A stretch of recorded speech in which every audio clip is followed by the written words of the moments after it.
Le problème, il est là, en fait, c'est que je parle avec les mains. En fait, c'est un concert de rhum qu'on va faire. Bonjour à tous, je suis très heureux de vous retrouver aujourd'hui pour ce nouvel épisode d'Azur. Aujourd'hui, on reçoit Alexandre, qui est l'ancien patron de la plage de la Bayeta à Nice, cette plage assez festive sur la promenade des Anglais, et qui a monté il y a quelques temps le groupe IG. Il va nous raconter cette trajectoire assez ambitieuse. Azur, épisode 6, c'est maintenant.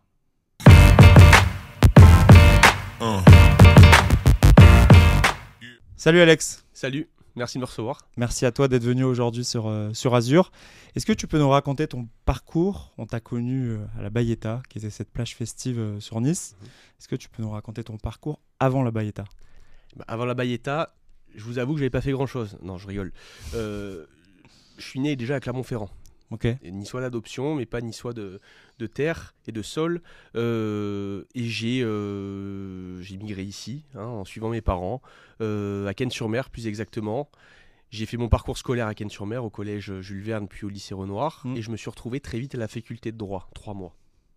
Restons bien conscients de ça, 3 mois. Puis très vite tout s'est enchaîné. Je suis rentré dans un groupe immobilier qui s'appelle Nice Properties, où on a fait de l'immobilier pendant 4 ans, et j'ai eu l'opportunité de répondre à un appel d'offres qui m'a emmené tout de suite à la Bayeta. Ok.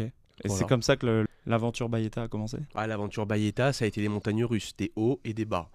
Ça a commencé par je réponds pour me former professionnellement, parce que étant donné que je n'avais pas fait d'études, je me suis dit bon, il va falloir quand même que je trouve à me former dans tout ce qui va être comptabilité, dans tout ce qui va être gestion et exploitation d'une activité professionnelle quelle qu'elle soit. Donc j'ai répondu à cet appel d'offres, puis j'ai gagné l'appel d'offres avec mes partenaires. Ok. Et ensuite, pour toi, ça représentait quoi la plage? Tu t'es dit, je vais le faire pendant quelques années et puis on verra, ou tu t'es vraiment dit, c'est ce que je veux faire?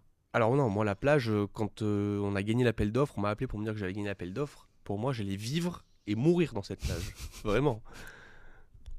C'est une activité exceptionnelle. On vend du rêve aux gens. On vend du soleil. On est quand même sur, pour moi, la plus belle ville du monde, la plus belle région du monde.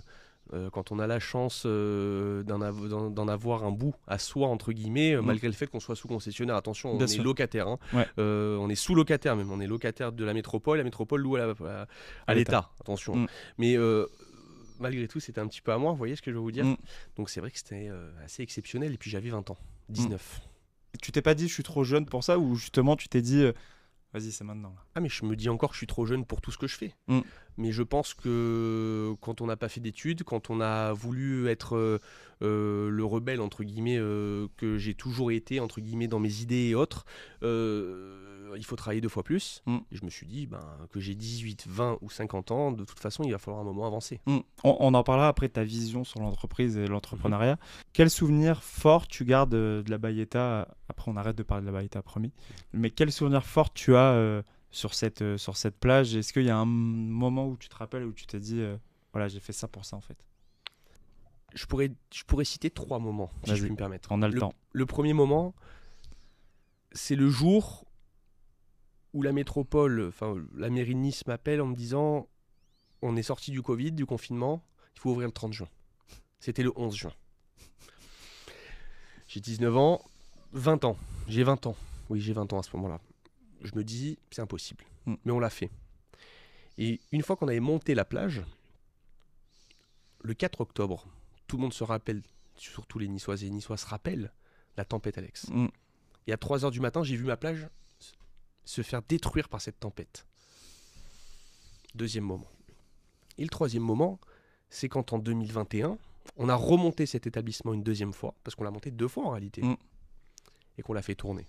Pour le plus grand plaisir, je pense, des Niçoises et des Niçois qui sont venus danser, chanter, passer un moment en famille, se régaler dans la convivialité. L'histoire de la Bayeta était du coup assez festive et assez reconnaissable à Nice. Pourquoi l'histoire s'est arrêtée? L'histoire ne devait pas s'arrêter. Pour être très clair, nous n'étions pas vendeurs de notre société qui était détentrice de ce contrat de sous-concession, mais nous avons eu la chance et l'immense joie, pour ma part en tout cas, d'avoir rencontré Monsieur Valfort, Jean Valfort, qui est le président, le gérant du groupe Panorama, qui est venu me voir en me disant voilà, je souhaiterais acquérir ton établissement et j'ai envie d'en faire quelque chose d'encore mieux. Et je pense que c'était la seule personne qui était capable de le faire. Et c'est pour ça que je me suis dit que c'était important pour moi de lui céder la place, qui est un vrai restaurateur. Et puis, entre vous et moi, j'ai quand même vécu, comme je vous l'ai dit, des moments de joie, mais des moments d'extrême tristesse, avec la tempête Alex, avec le Covid, des difficultés financières. C'est normal, hein, toute entreprise a des difficultés financières en ces temps de crise. Et il était temps pour moi de laisser la place à des vrais professionnels comme Jean Valfort. C'était le moment. C'était le moment, Okay. Exactement. Et ensuite, du coup, après l'histoire de la Bayeta, tu as lancé une nouvelle société qui s'appelle le groupe IG.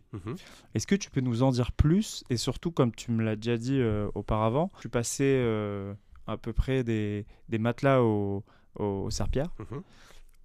Comment ça se fait? Avant d'être le groupe IG, c'était Aja Nettoyage. Okay. Pourquoi Agia Nettoyage? J'ai vu une personne qui s'appelle Aja, qui est d'origine malgache, travailler sur un chantier d'une remise en état à moi, d'un appartement que j'avais acquéri. Je l'ai vu travailler, j'ai parlé avec lui, j'ai échangé longuement, et je lui ai dit, mais comment c'est possible qu'une personne aussi douée que toi dans ton domaine d'activité n'ait pas sa société? Évidemment, la réponse, mais même des 95% des Français à l'heure actuelle, vu dans la société dans laquelle nous sommes, je n'ai pas les moyens. Je lui dis, Aja, on va monter une société ensemble. Et on va appeler cette société Agia Nettoyage. Et cette personne-là, à qui je rends hommage d'ailleurs, est une personne qui est mariée avec 5 enfants, maintenant 6 d'ailleurs, 6 enfants, qui travaille entre 15 et 17 heures par jour, 7 jours sur 7 pour faire du nettoyage, avec le sourire. Il a envie de travailler. Il a envie de faire avancer les choses. C'est pour ça que j'ai monté cette société. Ok. Voilà. Ensuite, les choses sont emballées. Raconte-nous. 1 an et demi de création. On est passé d'Agia Nettoyage au groupe IG. Le groupe, en fait, détient plusieurs sociétés de nettoyage. Et aujourd'hui, en fait, le groupe IG a plus d'une centaine de contrats à son actif avec de nombreux employés qu'on gère. On a fait rentrer une 3e personne qui s'appelle Eric Baldin, qui est un directeur d'exploitation également. Donc, il y a Aja et Eric Baldin, qui sont 2 directeurs d'exploitation, qui sont exceptionnels, qui sont dévoués à la tâche et qui font le travail avec le sourire. Aujourd'hui, c'est quand même très rare. Oui. Elle a 1 an et demi d'existence. Je suis plus que confiant sur l'avenir de notre groupe. Comment tu vois le groupe IG dans 5 ans? Grand? Non, je sais pas. Développé dans d'autres régions? Non, parce que je pense qu'aujourd'hui, à l'heure actuelle, se développer dans notre région, c'est très compliqué. Il faut suivre ces sites. Si demain, on se développe à Lyon, à Marseille ou à Bordeaux, il faut être sur place. C'est comme dans la restauration, encore une fois. Il faut être dans ses affaires. Donc là, il faut être dans ses portefeuilles. Il faut être sur ses sites. C'est très important. Je le vois à l'échelle départementale. Voilà. En développant d'autres axes. La 3D, la dératisation, par exemple. Ou le traitement de déchets. Quelque chose que fait très bien de Richebourg, qui est un national, issu de chez nous, quand même. Faut le souligner. Je me vois départemental. Quelle est ta vision du secteur du nettoyage? Il est dur. Il est dur pour plusieurs raisons. Il est dur déjà parce que les marges sont très faibles, et de plus en plus. Et puis la concurrence, elle est énorme. Il y a des boîtes de nettoyage qui se montent dans tous les sens. C'est-à-dire aujourd'hui, j'ai l'impression que quand on ne sait pas quoi faire, alors que ce soit sur la Côte d'Azur ou en France, mais je parle pour la Côte d'Azur, on va faire de l'immobilier. On va être agent immobilier, on va être serveur ou restaurateur, quand on en a les moyens, ou on va faire du nettoyage maintenant. Ça rentre pour moi dans cette... Ça, c'est dû au fait qu'il y a une multiplication des Airbnb? Alors, moi, je ne fais pas d'Airbnb. La location saisonnière, ce n'est pas quelque chose qui m'intéresse parce que pour moi, c'est de la conciergerie, je ne sais pas le faire. D'accord. Voilà, je peux pas... je ne sais pas le faire. Je pense simplement, en fait, que les gens pensent que c'est facile. Les gens pensent que c'est facile, donc du coup, on se retrouve avec des concurrents qui viennent d'arriver, qui tirent les prix au plus bas, pour rentrer du contrat et faire du chiffre, mais il ne faut pas confondre chiffre d'affaires et bénéfices. Évidemment, moi, quand je lis un bilan, je ne lis pas la ligne du haut, je lis la ligne du bas, ce qui reste à la fin de l'année, ce qui est logique. Donc, on se retrouve avec 10 concurrents qui viennent d'arriver, qui font des prix très, très, très bas. Et donc, du coup, pour gagner les contrats, c'est très compliqué. Et pour les garder, encore plus. Faut que ça soit rentable. Il faut que ce soit rentable. On a quand même des employés qui font des heures, qu'il faut payer. En général, ces employés ne sont pas véhiculés, donc il faut leur payer les transferts, les trajets, les tenues. Oui, il y a tout un business plan derrière. Très compliqué. Très compliqué. Là, on va passer sur la partie inspiration que tu pourrais donner aux autres. Quel message t'aimerais transmettre aux personnes qui souhaitent changer de bord, entre guillemets, au niveau professionnel? Alors moi, je me permettrai pas, j'ai 27 ans, donc je me permettrai pas de donner des conseils parce que je viens d'arriver sur le marché. Je suis encore un jeune entrepreneur qui essaye de faire évoluer ses entreprises et de les stabiliser parce que la conjoncture française est très compliquée et je pense qu'on est dans une situation qui va empirer de jour en jour et de semaine en semaine. La seule chose que je pourrais dire, c'est que je suis passé de la restauration au nettoyage. Je l'ai fait parce que j'y croyais.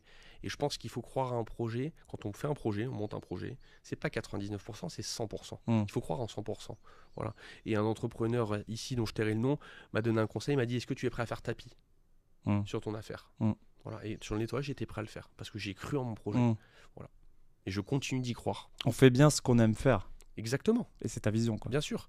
Mais je pense que quand on a une idée, il faut la faire évoluer, il faut la faire mûrir, et une fois qu'elle est mûre, il faut la lancer. Il ne faut pas avoir peur.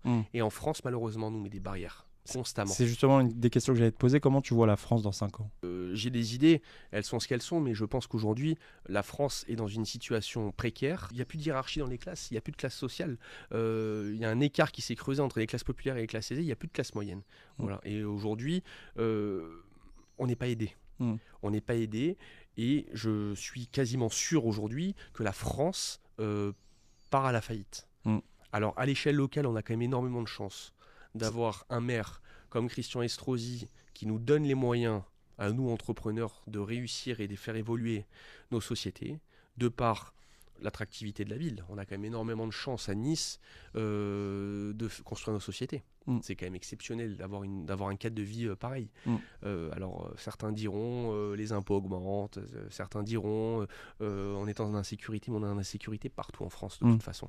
Et est-ce que tu penses que sur la partie finance, économie, est-ce que l'entrepreneuriat peut faire reglorifier la France, si tu me permets l'expression? Il y a une semaine de ça, il y avait le débat des pseudo-candidats au MEDEF. Je ne sais pas si vous l'avez vu. Ils ont tous des idées, bravo. Mais aujourd'hui, le poumon de la France, c'est ces chefs d'entreprise-là. Ceux des PME, des TPE et des PME, mais ceux aussi des grandes entreprises. Je suis chef d'entreprise d'une petite entreprise niçoise, modeste, mais on crée de l'attractivité. Si on nous écoutait plus, qu'on nous permettait de développer nos activités sans nous assassiner sur des taxes inutiles toute la journée, je pense que oui, on pourrait apporter notre pierre à l'édifice sur le redressement de la France. Je le pense. Qu'est-ce que Nice t'a apporté sur ces dernières années? Alors, objectivement, Nice m'a tout apporté. Ou alors, une grande partie. Ma première activité professionnelle, c'est quand même la plage. L'immobilier avant, j'en parle même pas. Je parle quand même de la plage. Et ce sont les services de la métropole et de la mairie qui m'ont fait confiance pour avoir cette plage. Donc, au niveau de l'administration niçoise, je dois beaucoup. Au niveau de la ville et des Niçoises et des Niçois, je leur dois aussi énormément parce que c'est eux qui me font travailler. Je travaille avec que des chefs d'entreprise niçoises et niçois. Si on devait résumer ton aventure et ta vie professionnelle jusqu'à maintenant, comment tu résumerais cette vie? J'aime ma vie. J'aime ma vie. C'est jamais la même chose tous les jours. Tous les jours, c'est de nouvelles aventures. Je considère que j'ai énormément de chance de faire ce que je fais. J'ai énormément de chance d'être chef d'entreprise sur la Côte d'Azur. Et mon parcours, il est en dents de scie. On va pas se mentir. J'aurais pu faire de grandes études. J'en ai pas fait. J'ai préféré prendre une voie entrepreneuriale, entre guillemets. D'être sur le terrain. C'est pas facile quand même. C'est pas facile. Et j'ai pris des murs. Comme tout le monde. S'il y a une phrase que tu donnerais à des personnes qui veulent se lancer, c'est quoi pour finir cette interview? Si je pouvais leur dire une seule chose, c'est foncez, allez-y. N'écoutez pas les politiques, n'écoutez pas les banques, n'écoutez personne, écoutez-vous vous-même. C'est très important. Et c'est croire 100% en son projet pour pouvoir... 110 même. 110 110. Il faut y aller à fond. Qu'est-ce qu'on peut souhaiter au groupe IG pour les mois à venir? Qui prospère, qui continue d'évoluer comme il est en train d'évoluer, qu'il est en train de se faire connaître petit à petit. Il est en train de faire sa petite place et ça nous va très bien. Et j'ai la chance d'être épaulé de confrères, de concurrents qui sont des confrères, qui m'aident et qui me donnent des conseils aussi. Je les en remercie énormément. La Bayeta Acte 2, c'est possible? Non. Ok. Merci. Merci Alex.